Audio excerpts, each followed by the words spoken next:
క్రీస్తునందు ప్రియ సహోదరులారా, జగద్రక్షకుడు మన ప్రభు అయిన యేసుక్రీస్తు నామంలో మీకు శుభములు.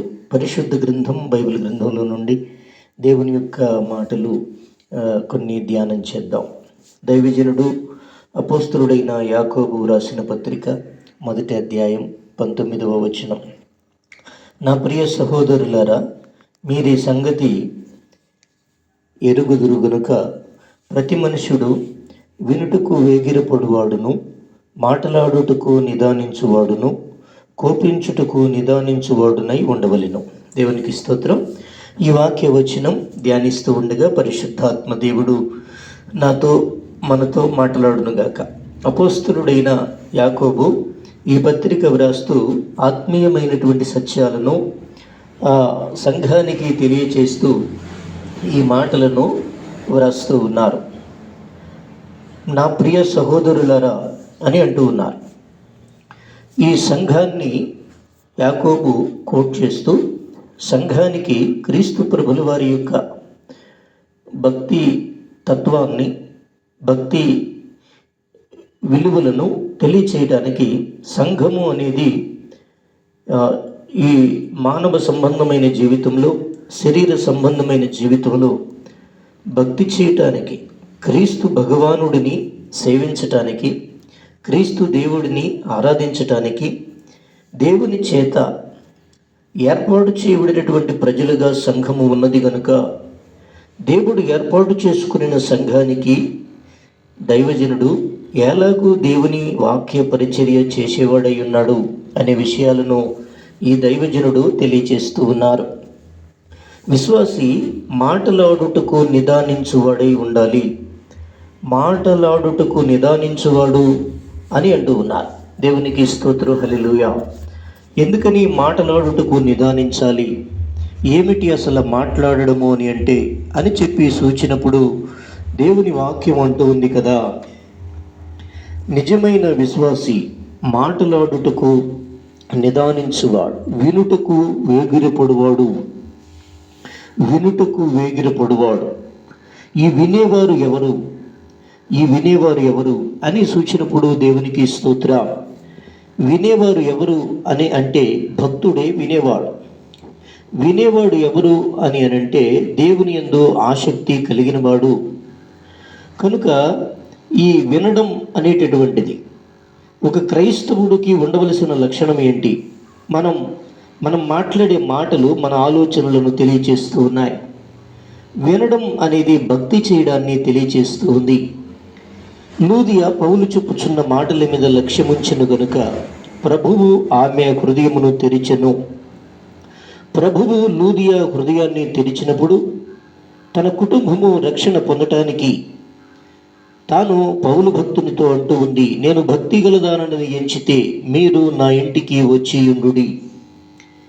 లూదియా కుటుంబమంతా రక్షించబడడానికి వాక్యము వినడంలో ఉన్న దీవెన ఈ యొక్క మాటలలో మనము ధ్యానం చేస్తూ ఉన్నాం.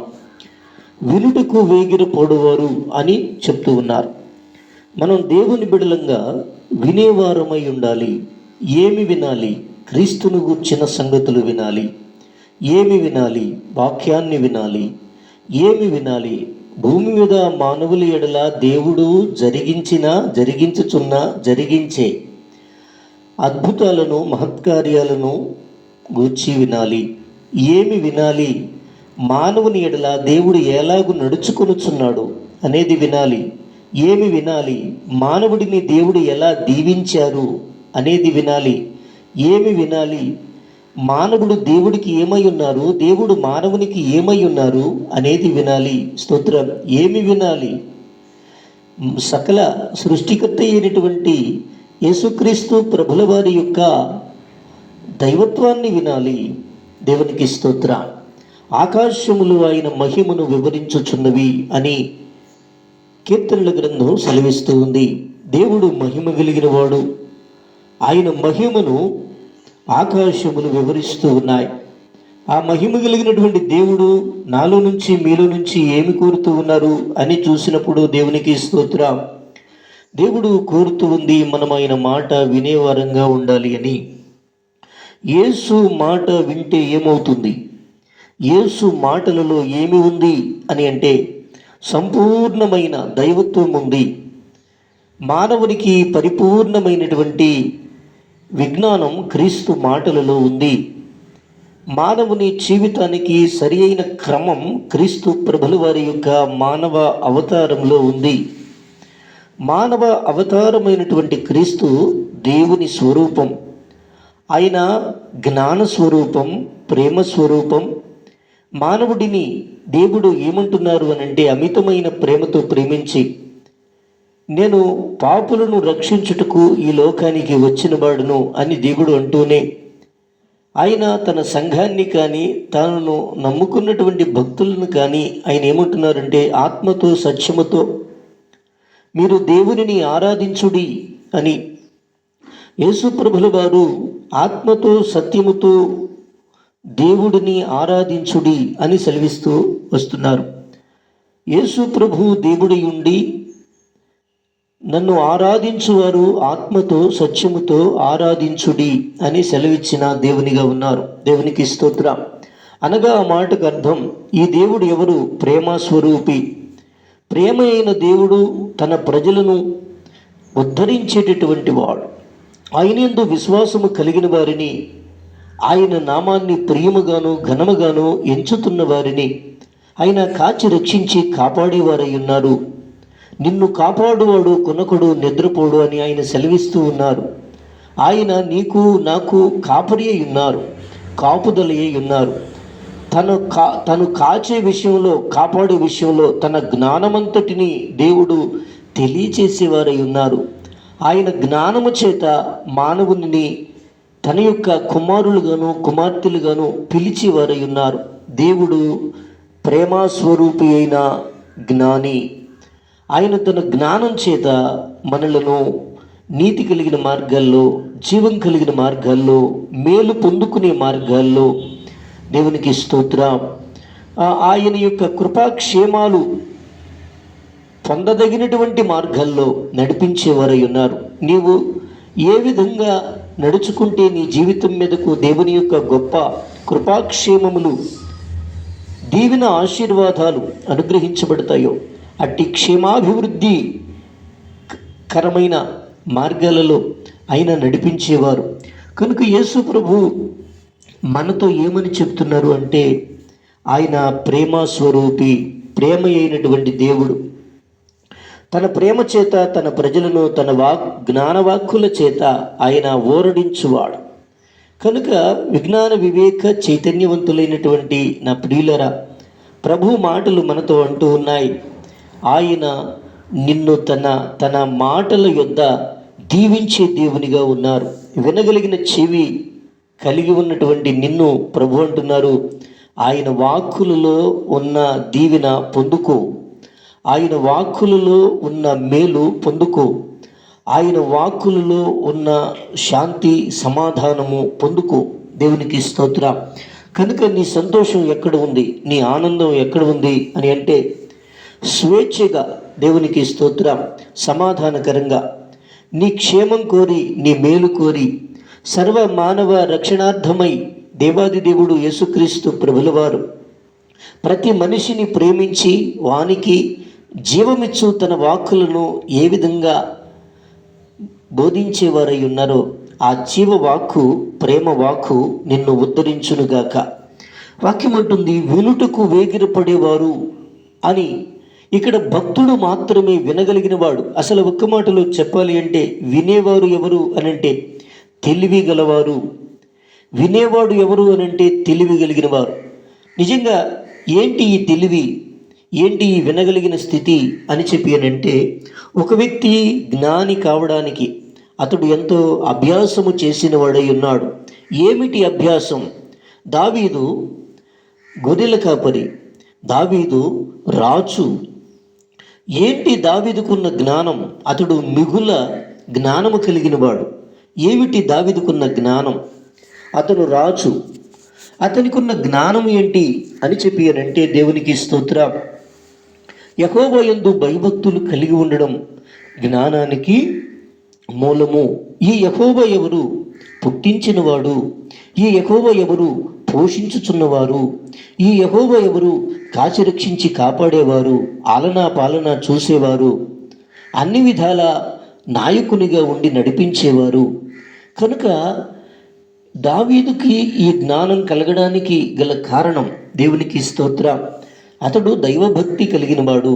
దైవభక్తి ఎవరైతే కలిగి ఉంటారో అట్టివారు గొప్ప జ్ఞానాన్ని కలిగి ఉంటారు. ఇక్కడ వినేవారు ఎవరు? జ్ఞానియే. తెలివి కలిగిన వాడే వినే స్వభావాన్ని కలిగి ఉంటాడు. ఈ వచనంలో 3 మాటలు ఉన్నాయి. 1 వినేవారు, 2 మాట్లాడేవారు, 3 కోపపడేవారు.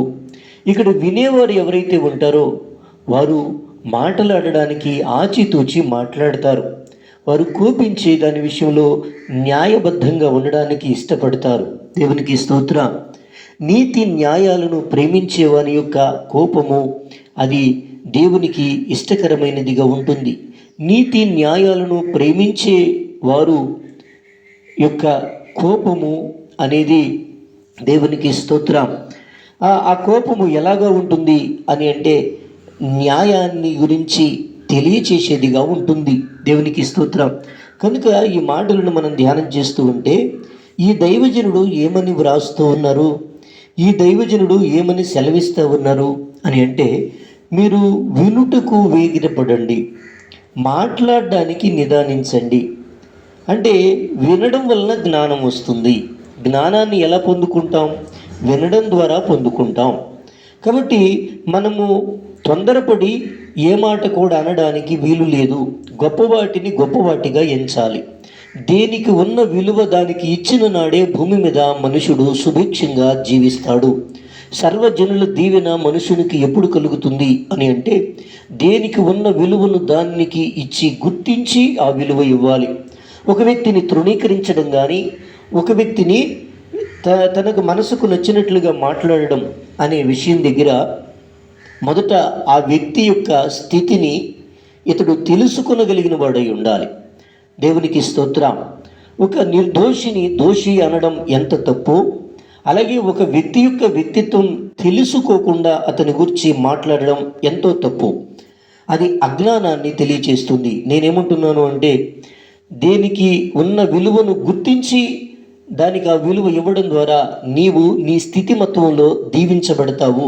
దేవునికి స్తోత్రం. ఇక్కడ వినడానికి దేవుని వాక్యం చెప్తుంది. మనం ఈ క్రైస్తవ మార్గంలో క్రీస్తు భక్తులు విశ్వాసులంగా, యేసు విశ్వాసులంగా, అన్య కుటుంబాల్లో నుంచి ఈ ప్రభు మార్గంలో ఆయన్ను సేవించుచున్న బిడ్డలంగా మనకి దైవభక్తి చేయడం అనే దాన్ని గురించి భక్తిపరుడికి ఉండే స్వభావము వినే స్వభావము అని వాక్యం చెప్తుంది. మనం చాలాసార్లు గమనించినప్పుడు ఎక్కువగా మాట్లాడడానికి ఇష్టపడతాం, ఎక్కువగా వినడానికి ఇష్టపడతామా? ఎక్కువగా మాట్లాడడానికి ఇష్టపడతామా? వినడం అనేది చాలా ప్రాముఖ్యం. ఏమి వినాలి? ఈ వినే మనసు ఎలా వస్తుంది? ఈ వినే మనసు ఎవరు కలిగి ఉంటారు అని అంటే, తెలివి కలిగిన వారు, జ్ఞానం కావాలని కోరుకునేవారు వినే స్వభావాన్ని కలిగి ఉంటారు. జ్ఞానము కావాలి అని కోరుకునేవారు. బైబిల్ గ్రంథం ప్రకారం మనం మాట్లాడుకోవాలంటే దైవభక్తి చేయాలి అని కోరుకునేవారు వినే స్వభావాన్ని కలిగి ఉంటారు. ఈ దైవభక్తి చేయడం ద్వారా మనిషికి ఏమొస్తుంది అని అంటే జ్ఞానం వస్తుంది. దైవభక్తి చేయటం ద్వారా మనిషికి క్రమశిక్షణ వస్తుంది. దైవభక్తి చేయటం ద్వారా ఈ మానవ జీవితాన్ని విశేషంగా ఎలా ఉపయోగించుకోవాలో తెలుస్తుంది. భక్తి వలన మనుషునికి ఏం కలుగుతుంది అని అంటే, మానవ జీవితాన్ని ఎలా తరించాలి, ఈ జీవితాన్ని ఎలా తరింప చేయాలి అనే జ్ఞానం భక్తి చేయడం వల్ల వస్తుంది. దేవునికి స్తోత్రం. భక్తి చేయడం ద్వారా నీకు అప్పగించబడినటువంటి పనిని బాధ్యతగా నిర్వహించమని భక్తి తెలియచేస్తుంది. దేవునికి స్తోత్రం. క్రీస్తును సేవిస్తూ ఆయన మార్గాల్లో నడుస్తూ ఉన్నటువంటి సోదరులరా, ఈ యేసు ప్రభు నాతో నీతో ఏమని అంటూ ఉన్నారు అని చూస్తే, నమ్మకముగా నీ ఉన్న చోట ప్రవర్తించు, నీ ఆలోచన సరి అయినదిగా ఉండని, నీ మనసు సరి అయినదిగా ఉండని, నీ యొక్క చిత్తవృత్తి యందు నీవు నిర్దోషిగా ఉండడానికి ఇష్టపడు దేవుని అనుగ్రహం నీవు కలిగి ఉంటావు. నీ స్వభావము ఎప్పుడు దేవుడికి ప్రీతికరంగా ఉంటుందో, నీ ప్రవర్తన ఎప్పుడు దేవునికి ఇష్టకరంగా ఉంటుందో అప్పుడు దైవ దీవెనలు నీవు పొందుకుంటావు. కనుక దైవ భక్తి చేసేటటువంటి మార్గంలో మనము దేవుని యందు ఎటువంటి ప్రార్థనలు చేస్తున్నాం, దేవుని సన్నిధిలో ఎటువంటి విశ్వాసాన్ని కలిగి ఉన్నాం, నాతో నీతో నిత్యము మాట్లాడడానికి ఇష్టపడే దైవ సన్నిధి మనలో నుంచి కోరుకుంటూ ఉంది. ఆయన నీతో చెప్పున్నది విను. దేవుని వాక్యాలను వినడం ద్వారా, దేవుని ఉపదేశాలను వినడం ద్వారా ఒక వ్యక్తి తన ప్రవర్తనను సరిచేసుకుంటాడు. తన ప్రవర్తనను సరిచేసుకున్నవాడు దైవ దీవెనలు పొందుకుంటాడు. తన చేతితో ఏది చేసినా, అతడు ఉద్యోగ వ్యాపార వ్యవసాయాదులు యందు తాను ఏమి పని చేస్తే అది దీవెనకరంగా ఉంటుందో అతని ఆలోచన దాన్ని గుర్తిస్తుంది. కనుక నీ చేతి పనుల యందు నీకు దీవెన కలగడానికి దేవుని మాటలు వినే స్వభావాన్ని కలిగి ఉండు. నీవు కష్టంలోనో నష్టంలోనో ఉన్నప్పుడు నీ కష్ట నష్టాలకు నుంచి నిన్ను విడిపించగలిగిన దేవుడు ఎక్కడ దొరుకుతాడా అని వెతుకుతూ ఉంటాం కదా. ఆ కష్టాలలో నుంచి గట్టెక్కించి నీ కష్టాలను తొలగించి నిన్ను తన బిడ్డగా చేసుకుని నీకు జ్ఞానం అనుగ్రహించి ఆ జ్ఞానం చేత మేలుకరమైన మార్గాల్లో నిన్ను నడిపించి జీవప్రదాత అయినటువంటి దేవుని సేవించు వ్యక్తిగా చేసి ఆయనను సేవించుచూ ఉన్నటువంటి నిన్ను సంపూర్ణమైనటువంటి భక్తిమత్వంతో నింపి నీ యందు క్రీస్తు గుణము, నీ యందు వాక్య స్వభావము, వాక్యంలో ఉన్నటువంటి సుగుణం నీవు కలిగి ఉండేలా చేసి నిన్ను ఒక గొప్ప భక్తునిగా తీర్చిదిద్దే దేవుని సన్నిధి నీకెంతో ప్రియం. అందును బట్టి దేవుణ్ణి స్తుతిస్తూ ఉన్నాను. దేవునికి స్తోత్రం. కనుక క్రీస్తును ప్రేమించే వ్యక్తి ఆయన స్వరూపంలోనికి మార్చబడుతూ ఉన్నాడు. అధికముగా ప్రభువును ప్రేమించుచున్నవారు, యేసు మాటలను అధికముగా ప్రేమించుచున్నవాడు ఆ మాటలు తనను ఆ మాటల వలనే మార్చివేస్తూ ఉన్నాయి. దేవుని మాటగా నీవు మారిపోయిన నాడు నీ నుండి ఓ గొప్ప వెలుగు ప్రకాశిస్తుంది. ఆ వెలుగు నీ జనులందరినీ దీవిస్తుంది, రక్షిస్తుంది, మేలు చేస్తుంది. అది జీవపు కాంతులుని వెలుగు. ఆ జీవపు కాంతిలోనికి చీకటిలో ఉన్న ప్రతి ఒక్కరూ వస్తారు. కనుక ఆ జీవపు కాంతి వెలుగును కోరుకునే, జీవాన్ని కోరుకునే ప్రతి ఒక్కరికి మేలు చేసేదిగా ఉంటుంది. కనుక వాక్యం మనతో చెబుతూ ఉంది, దేవుని మాటలు వినడానికి ఇష్టం కలిగిన హృదయాన్ని మనం కలిగి ఉందాం. వాక్కు మనల్ని ఏం చేస్తుంది? వాక్కు జ్ఞానం ఇస్తుంది. వాక్కు ఏం చేస్తుంది? మన ప్రవర్తనను సరిచేస్తుంది. వాక్కు నియంత్రణ శక్తిని ఇస్తుంది. ఏది చేయాలి, ఏది చేయకూడదు అనే నియంత్రణ ఒక మనిషికి కలగడం అంత సులభమైన విషయం కాదు. అది తపో ఫలం. అది తపో ఫలం. తపస్సు చేయగా అనగా భక్తి చేయగా వచ్చిన ఫలమే సత్ప్రవర్తన. ఈ సత్ప్రవర్తన అనుగ్రహించే దైవ సన్నిధిలో మరియా యేసు చెప్పుచున్న మాటల మీద లక్ష్యముంచినట్లు, లూదియా పౌలు చెప్పుచున్న మాటల మీద లక్ష్యముంచినట్లు, ఈరోజు నేను మీరు యేసుక్రీస్తు ప్రభుల వారి మాటలు వినడానికి ఇష్టం కలిగిన వారమైతే నిశ్చయంగా దేవుడు మనల్ని గొప్ప భక్తులుగా చేసి ఆ భక్తిలో నుంచి భగవంతుడైన దేవుని మహిమను ప్రకాశింపచేయటానికి యేసుక్రీస్తు ప్రభుల వారు ఇష్టపడుతున్నారు. కనుక దేవుని వెలుగు నాలో నుండి నీలో నుండి ప్రకాశించాలి అంటే మనం దేవుని సన్నిధిలో నిలిచి ఉండేవారంగా ఉండాలి. ఆయన సన్నిధిని కలిగి ఉన్నవారంగా ఉండాలి. దైవ సన్నిధిని ప్రేమించి దైవ సన్నిధిని భక్తి చేసి భక్తి సాధన చేయడం ద్వారా, భక్తి అభ్యాసము చేయడం ద్వారా, వాక్యము ద్వారా, ప్రార్థన ద్వారా, కీర్తన ద్వారా దేవుడు నీకు నాకు నేర్పించే అద్భుతమైనటువంటి వాక్య సత్యాలను అధ్యయనం చేసి ఆ వాక్యపు దీవెనలు కలిగి ఉండి దేవుని నామాన్ని మహిమపరచుదుముగాక. దేవాది దేవుని యొక్క నామం నా ద్వారా నీ ద్వారా స్తుతించబడునుగాక. దైవ దీవెనలు పొందుకొందుముగాక. ఆమేన్. ఆమేన్.